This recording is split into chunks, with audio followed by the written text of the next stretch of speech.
हर दिन एक समान नहीं रहता, और ठीक उसी प्रकार जैसे समय समान नहीं रहता, आप और मैं समान नहीं रहते, और ग्रह भी उसी स्थिति में नहीं रहते। ग्रह बदलते रहते हैं, अपनी जो नियमित उनकी चाल है उससे चलते रहते हैं। लेकिन ग्रहों में कुछ ग्रह ऐसे होते हैं जो वक्र अवस्था में जाते हैं, और वक्र अवस्था में अपने प्रभाव थोड़े से बदल दिए जाते हैं उनके द्वारा। बृहस्पति ग्रह वक्र अवस्था में जा रहे हैं, या कह लें बृहस्पति वक्री हो रहे हैं, इसके प्रभाव आप पे अच्छे होंगे, बुरे होंगे, या कुछ भी नहीं होंगे, ये अपने को इस वीडियो में समझना है। सबसे पहले वक्री अवस्था को समझें। बृहस्पति के लिए वक्र अवस्था का आपको मैंने पहले भी कई बार बताया, शनि वक्री के भी कई बार मैंने आपको बताया सिम्टम्स, लेकिन बृहस्पति के थोड़े से अलग होते हैं। बृहस्पति के लिए आप ये कह सकते हैं, क्योंकि बृहस्पति विस्तार का कारक है और बृहस्पति सात्विक ग्रह है, तो इसे टाइम टू टाइम अपने को क्लीन करना पड़ता है, आध्यात्म से या यौगिक क्रियाओं से जुड़े रहना पड़ता है। अपन बहुत आसान भाषा में कहें, वक्र अवस्था में बृहस्पति अपना ऑरा क्लीन कर रहे हैं, या योग साधना में बैठे हैं बृहस्पति इस अवस्था में। ये अवस्था जो रहनी है, यह अवस्था 9 अक्टूबर से 118 दिन करीब करीब रहेगी, और 4 फरवरी 2025 तक रहेगी। आपके भाग्य भाव में बैठे हैं। कन्या राशि के लिए आप देखो तो बृहस्पति न शत्रु है तो मित्र ही हुए, शत्रु नहीं है, मित्र है। और मित्र, जब कोई भी मित्र जब भाग्य में या पंचम भाव में या कहीं पर भी मित्र ग्रह जाता है तो अपने प्रभाव अच्छे करने की कोशिश करता है। अब वक्र अवस्था में जहां 100% इन्हें परिणाम लाना चाहिए भाग्य भाव पे, यहां पे इस समय में 100% परिणाम नहीं रहेंगे, परिणाम बट जाएंगे, क्योंकि वक्र अवस्था में अपने से जहां कोई भी ग्रह बैठा उससे एक भाव पीछे परिणाम पहुंच जाते हैं। यहां पे तो परिणाम होंगे ही, लेकिन यहां पे भी कुछ हद तक अष्टम भाव में भी यह परिणाम देंगे। अब अष्टम भाव में क्या देंगे परिणाम? अष्टम भाव को समझ करके अपन परिणामों को समझ सकते हैं, क्योंकि बृहस्पति विस्तार है और सात्विक है, बृहस्पति धर्म है, बृहस्पति ज्ञान है। अब अष्टम भाव गूढ़ ज्ञान का माना गया है, आध्यात्म से भी जोड़ा जाता है इसे, कि आध्यात्म में जुड़ा कैसे जाए, यह भी अष्टम भाव है। अष्टम भाव सोच का भाव है, कितनी आपकी गहरी सोच रह सकती है, कितनी गहराई तक आप चिंतन कर सकते हैं जिससे समस्याओं की जो भी कोई समस्या है उसका निदान मिल जाए। ससुराल पक्ष है, किसी को मिलने वाले गिफ्ट्स हैं, कोई रिसर्च से जुड़ा हुआ काम करता है, उसके लिए भी अष्टम भाव को देखा जाता है। तो यहां पर अच्छे परिणाम आपको देखने को मिलेंगे, और यह अच्छे परिणाम आपको उन लोगों के लिए बहुत अच्छे हो जाएंगे जिनका कार्य क्षेत्र रिसर्च से जुड़ा है, जिनका कार्य क्षेत्र मेडिकल क्षेत्र से जुड़ा है, कार्य मेडिकल क्षेत्र से जुड़ा है, जिसमें दवा वाले भी हो सकते हैं, वैद्य भी हो सकते हैं, डॉक्टर्स भी हो सकते हैं, जो लैब होती है वहां पे भी इनका काम आता है। तो कुल मिलाकर के उन लोगों के लिए काफी हद तक अच्छे परिणाम देने वाला है। खेलकूद जगत से कोई जुड़े हैं उनके लिए भी यह बृहस्पति का गोचर काम करेगा वक्र अवस्था में। अब वक्र अवस्था में यह बृहस्पति ग्रह मृगशिरा नक्षत्र और रोहिणी नक्षत्र में रहेंगे।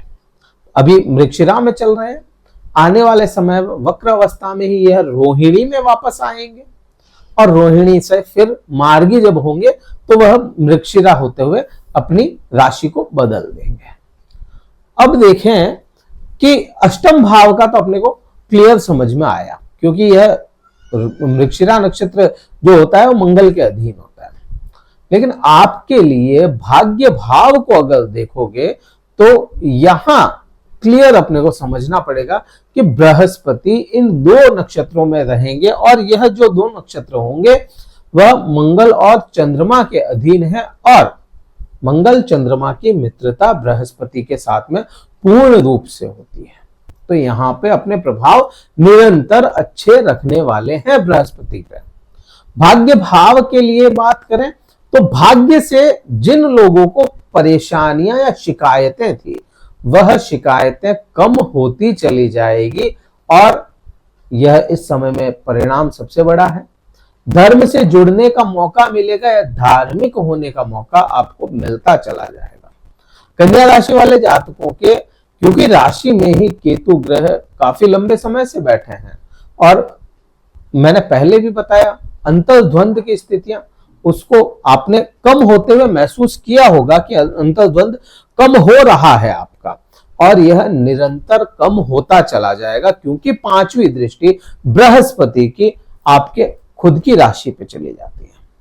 यहां पर बृहस्पति या कहें कि केतु जो बैठा है यहां पर बृहस्पति के प्रभाव में अपने ज्ञान का विस्तार करना चाहेगा और आपके जो अंतर्द्वंद की स्थितियां थी वह कम होती चली जाएगी।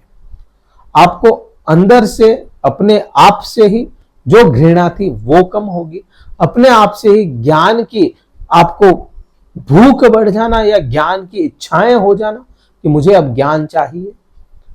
अंदर से ही जो लोग पढ़ाई कर रहे हैं उनके लिए भी यह समय अच्छा होगा। यहां इस समय में आपको कहीं इन्वेस्ट करने की भी इच्छाएं होंगी, कुछ पैसा इन्वेस्ट किया जाए, कुछ लाभ कमाया जाए, तो यहां पे वो भी आपके बनेगा। सुख भाव और सप्तम भाव पे भी इसके प्रभाव आएंगे क्योंकि बृहस्पति ग्रह के अधीन ही ये दोनों भाव भी आते हैं। लेकिन अपन दृष्टियों की अगर बात करें तो सातवीं दृष्टि जो बृहस्पति की होती है वह आपके पराक्रम भाव पे चली जाती है। पराक्रम में वृद्धियां या आपके डिसीजन आप देख रहे हैं, सोच समझ के जो भी सोच समझ के कार्य कर रहे हैं वह आपके ठीक होंगे। लेकिन फिर भी मैं कहूंगा पराक्रम भाव बहुत महत्वपूर्ण है अभी भी क्योंकि यहाँ पे राहु ग्रह की भी दृष्टियां हैं और यहीं पे शनि ग्रह की भी दृष्टि है।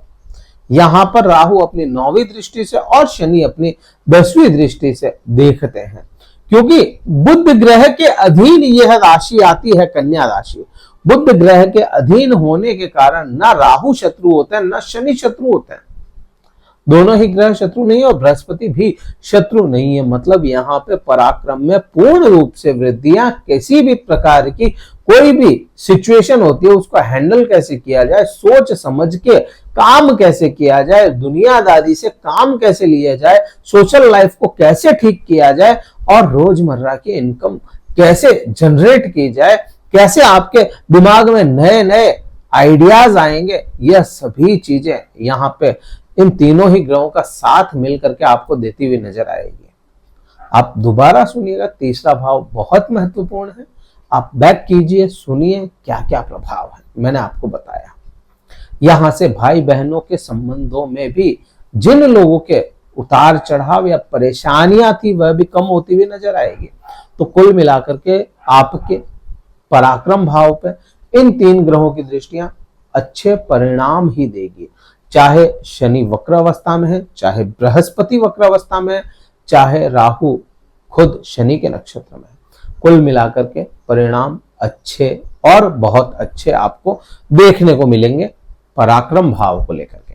बात आगे बढ़ते हुए करें 9वीं दृष्टि की, यह 9वीं दृष्टि प्रेम का प्रतीक मानी गई है या प्रेम संबंध यहां से देखे जाते हैं। अब क्योंकि वृद्धियों का कारक जब देखेगा और वक्र अवस्था में देखेगा तो यहां पर प्रेम संबंध जिन लोगों के नहीं है उनके बन सकते हैं, जिन लोगों के हैं उनके साथ में और घनिष्ठता बढ़ जाएगी। जिन लोगों के मैं कहूं पति पत्नी की भी मैं यहाँ पे बात करना चाहूंगा, पति पत्नी के भी प्रेम संबंध यहाँ पे अच्छे हो जाएंगे। यहाँ पे वो भी बहुत अच्छा योग बनता है। संतान कंसीव करने के लिए समय बहुत अच्छा है। जो लोग संतान कंसीव नहीं कर पा रहे हैं अपने वैद्य से, अपने डॉक्टर से आप कंसल्ट करें, शायद महादेव आपकी तरफ देखें और बृहस्पति की दृष्टि में आपका काम हो जाए। यहाँ पे संतान के भी बहुत अच्छे योग हैं। संतान आपके कहने में आपको गौरवान्वित महसूस करवाए, संतान का सुख दिलाता है। जो लोग हायर स्टडीज कर रहे हैं उनके लिए भी समय अच्छा है। अपने अंदर से ही ज्ञान कैसे, या कहें कुछ ऐसी स्थितियां बनती है ना, जब बहुत पढ़ा लेकिन दिमाग में नहीं बैठा, ये समय वो है जहां आप कम पढ़ करके भी अपने दिमाग को तेज चला सकते हैं। तो कुल मिलाकर के बृहस्पति ज्ञान जरूर देगा आपको। यहाँ पे कोई लोग जो जॉब स्विच करना चाहते हैं, चेंज करना चाहते हैं, उनके लिए भी यह बृहस्पति जॉब चेंजेस के योग बनाएगा। और आपके स्थान परिवर्तन के भी योग यहाँ से बनते हैं। अब स्थान परिवर्तन जॉब में भी हो सकता है, आप जहां रहते हैं वहां भी हो सकता है। तो यहाँ पे ये परिणाम है। और भी बहुत कुछ है, लेकिन समय सीमा का रहता है, समय अभाव रहता है। वीडियो कहीं अच्छा लगा लाइक कीजिएगा, शेयर कीजिएगा, सब्सक्राइब जरूर कीजिएगा चैनल को। वीडियो कैसा लगा बताइए कमेंट करके। अगर कुंडली विश्लेषण करवाना चाहते हैं, क्योंकि ये केवल गोचर पर आधारित बात थी, कुंडली विश्लेषण करवाना चाहते हैं तो डिस्क्रिप्शन में कार्यालय का नंबर है, व्हाट्सएप मैसेज करें, अपना स्लॉट बुक करवा लें, फिर मैं आपसे बात करूंगा। इस वीडियो में तो इतना ही था। जय हिंद, वंदे मातरम, भारत माता की जय।